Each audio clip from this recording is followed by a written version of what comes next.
I don't think I really made this too obvious, but I have more than one hobby. And hopefully, with the dawn of 2026 and the end of 2025, this channel can embrace that. What you're looking at right now is my very first attempt at building a model train table. That's all well and good, but this thing has all kinds of issues. Number one being it is sagging in the middle. One good thing about this, though, is it's held together by carriage bolts screwed into wooden blocks, which are, of course, screwed into the top of this thing. That's fine, but another leg is going to have to be necessary here to fix this. Problem number two is the fact that I built this thing out of 2x4s. This was such an overbuild of a table. Again, it was my very first time, and I really had no idea what I was doing. I was just following whatever plans I could find on the internet. And I think somewhere along the way, someone suggested 2x4s for this. I went with that, and I regret it. This table is super heavy, even when disassembled. Both sections of this are a pain to move.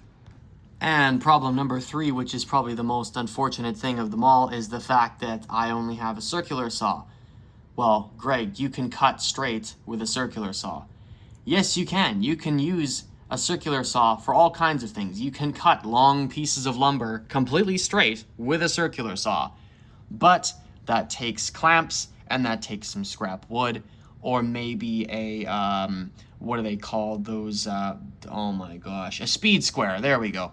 That takes stuff that I don't have lying around because I'm so new to this. So classic me just went and just did it and tried to hold the saw as straight as I possibly could, which resulted in legs that looked relatively straight but actually weren't. And I mean, I think that's probably a great example right there is how that didn't get cut straight. So there are tutorials on YouTube of how to do this properly with just a circular saw, and you know, some other bits and pieces that if you work on wood, you're going to have this type of stuff. But you know, I didn't. So this is kind of the situation we found ourselves in. Now I could keep going with this, and I could try and fix it and put legs in the middle or something, and try and maybe take these off and use what I've learned to cut straighter legs or something. But you know what? The fact that this is such a pain to move already, being like it is, it makes me want to completely restart. And thankfully, we have basically a get-out-of-jail-free card in this case. That get-out-of-jail-free card is the table that my friend gave me. He was moving away, and he decided it would be easier to just build a new table where he was, rather than take the stuff that he'd made with him. There are 3 of these. They are sectional. They are, I think they are, I think they're 2x8, fairly certain. Let's see. Oh yeah, it's basically 2x8, and they fit together into a table that is slightly larger than this one. My one gripe with this table, which of course I can't complain because this was free and I'm really thankful I got this, was just these spacers here for holding the legs in. This is a really simple leg design, by the way. I like it. This needs to be filed down a little bit. These legs really do not want to fit into the holes that they are supposed to fit into. So there we go. That's the leg design that he's picked out for this. And I think it's great. I absolutely like the carriage bolt idea for this table here. I like what I did. That is probably my favorite part about this, is the whole carriage bolt system of bolting lace on and all that stuff. And all that hardware will be stolen off of there, and it will be used to hold all this together once it is ready to be assembled. And unfortunately, because this thing was so heavy, or is so heavy, multiple systems of trying to hold this together and make sure the table was actually sectional were tried, but we just ended up scrapping one thing after another after, you know, something wouldn't work properly, and it would just be a constant battle with this thing. So let's just pull the get out of jail free card. We're going to use that. This table won't wind up in the trash, but it will be cut up into smaller pieces. I think this can be recycled and used as a workbench.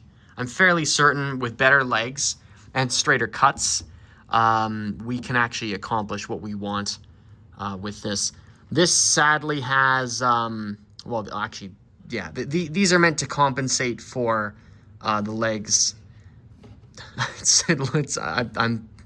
I'm trying not to laugh here because it sounds so hopeless, but because these aren't cut straight, the legs can rock back and forth, and these are kind of acting as springs, although that one's not even engaged.